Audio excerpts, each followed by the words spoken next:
In this video, I am going to explain how to create new Parshiot or readings inside Torah Readers.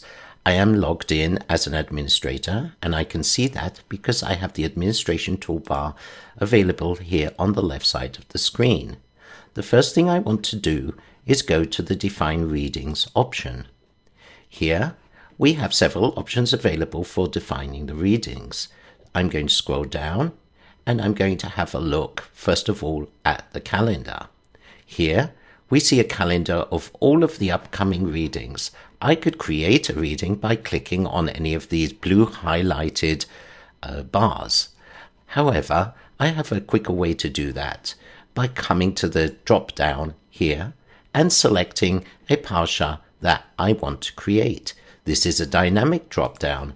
As I move on to the next month, the drop-down will update, and so on, including all of the holidays, fast days, and Shabbat readings. Another way that I can create readings is using the auto-create function. This has been newly added into Torah Readers. Here, I can click on the auto-create. I choose what I want for the next month, next 3 months, 6, 9, or 12 months, and it will create all the readings for those months. I'll select next 3 months. It then asks me, do I want triennial readings or full readings? I'll say I want triennial readings. Do I include holidays or just Shabbat Parshiot? I'm going to include holidays. I'll click OK, and it gives me a list of all the Parshiot that it is going to create. In this case, I would just click Create Parshiot, and it would create those for me automatically. It will then give me a report of what was created successfully and what was skipped. Reasons for skipping Parshiot is because they already exist in the system. Now, you can create additional Parshiot for the same Shabbat or holiday, but this is a failsafe of the program. I am going to cancel out of that and show you how to create a new Parsha. So I'm going to come here to Parshat, let's take Teruma, and I'm going to click Create New Parsha. I'm going to select if it's a full reading or triennial readings, and it creates it for me. This is the definitions of the aliyot. If it's a special Shabbat, such as Shabbat Zachor or Shabbat Para, we will have the appropriate Maftir and Haftarah available in the definition. Here, I can put in any comments for the Parsha, and then I have 3 options available. Save but don't publish yet, meaning I can save this, but it won't be available for my community to go and select readings.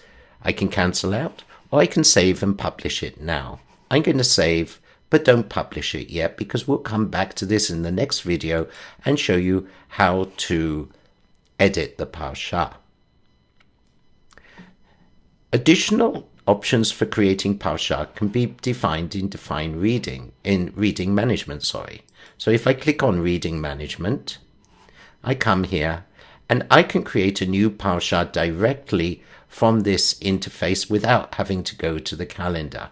The reason why I would want to do that is because not all readings are included in the calendar. For instance, weekday readings and some specific readings for fast days, such as Yom Kippur Mincha, Tisha B'Av Mincha. So I can use the options here to create these readings. I'm going to create a new Parsha, and I am going to manually create this, which means I'm going to select the date, and I'm going to do a weekday reading for a Thursday. The book will be Genesis, and we'll do Vayiketz. And here I'm just going to click weekday reading. It updates. I have now 3 aliyot. If this happens to be a Rosh Chodesh, I can click the Rosh Chodesh button, and it will add in the 4th aliyah for me and adjust the book to numbers as is used on Rosh Chodesh. Unclicking that brings it back to the definition we had before. Once again, I can click Save but Don't Publish or Save and Publish Now. I'm going to save but don't publish yet, which means I will make this available to my readers at a different date when they will receive a consolidated email listing all the Parshiot that are available for sign up. Finally, we can come to new holiday reading, and this is one of the options that I use for fast days. So we have the whole definition of every holiday here. But for instance, if I want to have an alternate reading for Yom Kippur Mincha, I have that definition here. If I come down here, I can do Tisha B'Av Mincha, and it will load the correct readings for Tisha B'Av Mincha. Once again, I can save but don't publish yet. I have here the options for Megillah readings.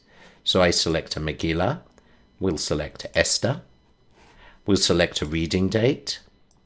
We'll come arbitrarily down to March here and just select a date. Any comments?